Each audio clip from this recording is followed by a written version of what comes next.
So, it only took 2 days into the new year for me to see my first facepalm news story of 2009. There's a link up there on the side. A woman in Bristol has won the top £1 million prize in a scratch card game. And normally, when I hear that someone's won a large sum of money, my first reaction is to think, good for you. And that's what I thought this time until I read on. Apparently, this woman works as a waitress and she's quite strapped for cash. And she told her family that things were going to be tight this year and not to expect any Christmas presents.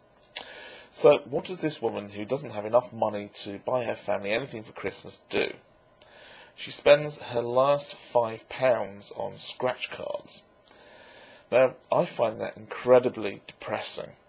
Firstly, because if all you have left in your purse is £5, you'd think that you'd spend it on something a bit more worthwhile than a scratch card.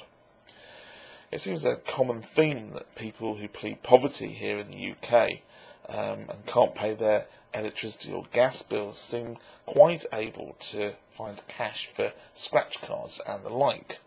It's obviously some degree of priorities. What irritates me most, I think, is that I see the spending of the last £5 on lottery tickets as irresponsible, and yet it's being painted as some great positive thing in the news, some heartwarming story of triumph for the underdog, with absolutely no thought whatsoever about what happens to most people who spend their last £5 on scratch cards. And that brings me on to the second reason that I find this sad. False hope.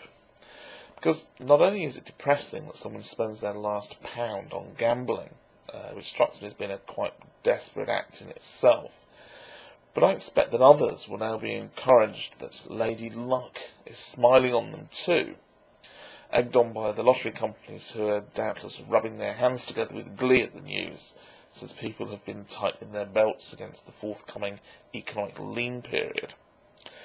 The motto of the lottery companies in the UK is, "It could be you." And I think that this is barely legal because, yes, it could be you, but it's overwhelmingly likely that it won't be. What I think is so depressing is that false hope seems to be something that's incredibly easy to peddle to people. And I see a definite parallel here between gambling and religion, and other superstitious claptrap like homeopathy and psychics. I'm not sure if it preys on people's gullibility or their laziness or both, because being told what you want to hear is much nicer than being told what you don't want to hear, and wishing for something takes a lot less effort than actually working towards a goal. I think that we all know the truth deep inside about luck, but some sense of self-delusion makes us susceptible to the purveyors of false hope and lies. And it's quite disappointing at how easily we can be manipulated. You only have to look at the wealth amassed by the people who own the gambling establishments and the people who own the churches for evidence of that. This woman in Bristol may have won her £1 million, but it seems obvious to me who the real winners are.